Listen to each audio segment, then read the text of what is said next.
Grounded has come a long way since it initially launched in late July 2020. As I mentioned in my previous video, there are many new insects, new resources and crafting recipes, new building pieces, and new quests to complete.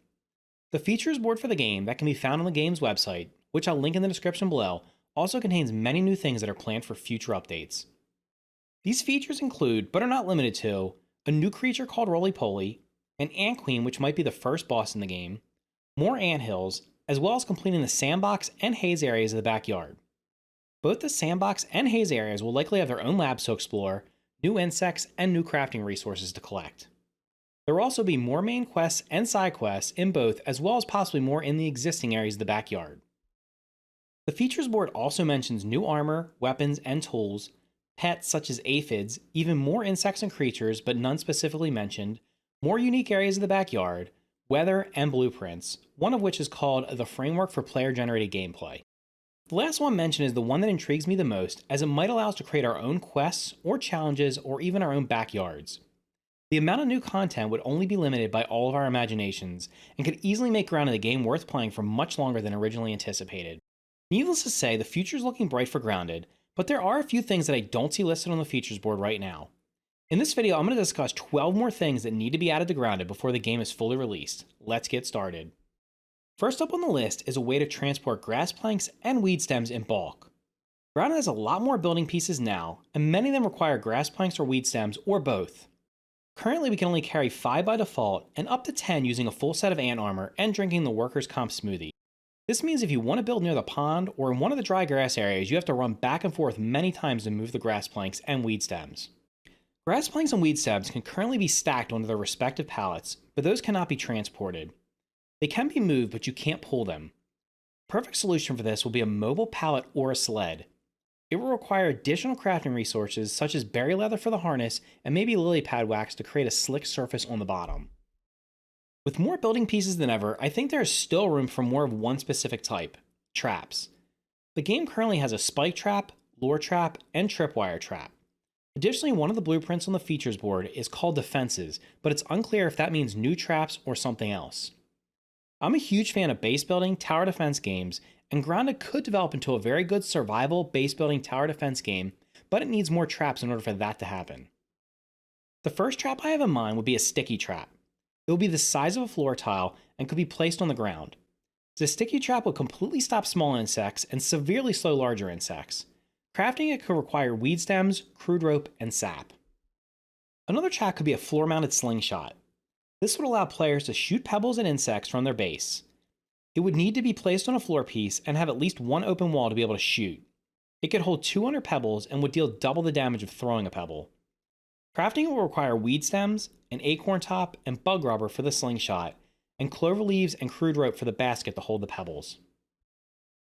If you have any ideas for other traps that fit the theme of Grounded, let me know in the comments down below. Grounded also has 2 athletic building options: the bounce web, which is a trampoline, and the basketball hoop. I think the next logical addition would be a soccer goal. The soccer goal will be 2 tiles wide by 1 tile high and be 1 tile deep. It could be crafted using weed stems, web fiber, and crude rope. It would also be cool to be able to craft a ball. Right now you can use pebbles or other small items as a ball, but having a real ball would be much better. I'm thinking bug rubber, a clover leaf, and silk rope for the crafting recipe. Now that the pond is fully inhabited and worth traversing, I think a canoe would be another perfect addition to Grounded. The canoe would allow us to travel across the pond more quickly and would make water bases much more accessible. It would be able to transport up to 4 players. An argument could be made that this would make water travel too easy or too safe, but that could be balanced by locking the canoe crafting recipe behind completing the pond lab quests, and by having it attract the water-based insects, which could destroy it if they attack it enough times. The canoe could be made out of eelgrass, bioluminescent goop, and berry leather, with the oars made out of sunken bones and koi fish scales. The goop would create a glow that would reveal your location to diving bell spiders and water fleas. The canoe could also be picked up out of the water to prevent it from being destroyed if left alone too long. Next on the list is another form of transportation, but this time for traveling across land. If you remember Honey, I Shrunk the Kids, the movie this game is inspired by, the kids befriend an ant by sharing food with it, and then they ride it to try to get back to the house quicker. The feature board already mentions pet insects, but currently only aphids are listed. I think allowing us to tame worker ants would be the next logical choice. We could tame them by giving them a specific amount of food, and then we could craft a saddle to ride on them.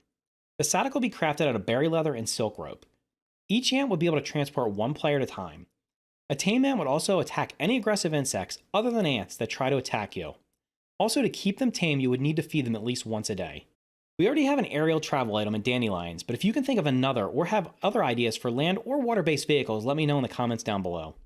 There are quite a few cosmetic options in Grounded, such as stuffed bugs and signs, but one thing that definitely needs to be added is paint. Grounded has so many vibrant colors, but currently we are not able to create our own. Giving us the ability to create different colors of paint would allow us to customize everything from our armor to our bases. With this being cosmetic, it would make sense to have it be purchasable with raw science from Burgle like some of the other cosmetic items. To craft the paint will require grub group and a resource with a specific color. For example, plant fiber for green, sap for orange, acorn bits for yellow, blueberry chunks for blue, ladybug parts for red, iridescent scales for purple, gnat fuzz for white, weevil parts for black, and so on. So far, everything I mentioned either makes the game easier or is cosmetic, but the final set of entries on this list will make the game harder if you choose to enable them. Once again, harking back to Honey I Shrunk the Kids not only had to deal with bugs in the backyard, they also had to deal with things that for a normal human would be inconsequential, but for one the size of a bug could be devastating. I will label these events disasters, and they will be optional. Maybe the mild game mode would not include them, but the others would, or maybe they could be toggled on or off at any time. The two disasters from the movie that would make the most sense would be sprinklers turning on, which could cause flooding and damage low-lying structures, and a lawnmower, which would suck up players that end up underneath it into the blades or have them tossed out the side and across the yard. A couple of others that I think would fit well in Grounded are insect infestations, where insects of varying difficulty attack your base either at random times or maybe just before you go to bed. Alternatively, there could be just more of one specific type of bug in the yard for a few days. Honestly, I'd love to see the former scenario as a standalone tower defense mode, especially if we do get more trap options. The final entry on this list could be a human that walks across the backyard, acting like a tornado or earthquake, destroying or severely damaging anything in their path. Those are the 12 things I thought of that need to be added to Grounded before the game is fully released. Now I know what you're probably thinking. What about more insects and creatures? I didn't forget them, and I have a pretty long list of potential candidates. They will be covered in the video very soon, so be on the lookout for that. If you have any other non-insect related suggestions that I might have missed, let me know down in the comments below. If you enjoyed the video, make sure to smash the like button as it really helps get my videos out to more people just like you. Thank you for watching, and I'll see you in the next video.